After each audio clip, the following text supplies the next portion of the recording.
উম্মত তুমি জানো না আমি যে তায়েফের পাথরের আঘাতে পুরা পিঠ চালনির মতো জাজরা বানায় ফেলছে আমার? শোনো নাই তুমি?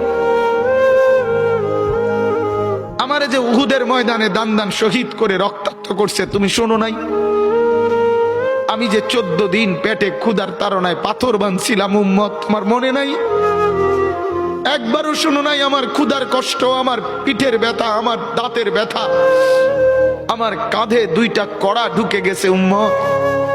আমার ঘরে 3 মাস আল্লাহর নবীর স্ত্রী আয়েশা বলছে, আল্লাহর কসম উম্মত, নবীর স্ত্রী বলছে 3 মাস 3টা চাঁদ উঠছে ডুবছে, রাআইনা হিলালান সুম্মা হিলালান সুম্মা হিলালান, 3 চাঁদ 3 মাসে নবীর 9 জন বিবির কারো ঘরে আম্মা জান আয়েশা বলে 1 ফোঁটা চুলায় আগুন জ্বলে নাই। মা আওকাদাত ফি আবিয়াতে রাসূলিল্লাহ নারুন, নবীর একজন বিবির ঘরেও আগুন জ্বলে নাই। আল্লাহ নবীর স্ত্রী আয়েশা একদিন বলছিলেন নবীকে পিঠে হাত বুলাইয়া, ইয়া রাসূলুল্লাহ, স্বামী আপনার পিঠ ছিদ্র ছিদ্র কেন? পুরা পিঠ চালনির মতো ছিদ্র ছিদ্র কেন? আপনার কি ছোটবেলায় বসন্ত রোগ হয়েছিল, গোটা হয়েছিল?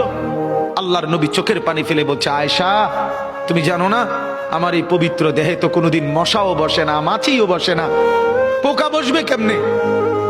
আমার পবিত্র দেহে তো হাঁটলে মেশকের গ্রান বের হয়, আমার পেশাব পায়খানাও তো কোনোদিন জমিনের উপরে 1 সেকেন্ড থাকে না, মাটি ফাঁক করে ভেতরে নিয়ে যায়, সেই আমার গায়ে গোটা হবে কেন? আয়েশা এগুলো আমার তায়েফের পাথরের আঘাতের রক্তের দাগ।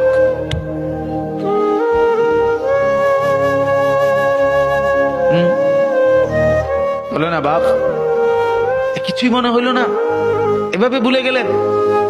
ভুলে গেলেন রাসূলুল্লাহ সাল্লাল্লাহু আলাইহি সাল্লামকে একবারও মনে হলো না? আল্লাহকে ভালোবাসেন, নবীকে ভালোবাসেন, আখিরাত চিনেন?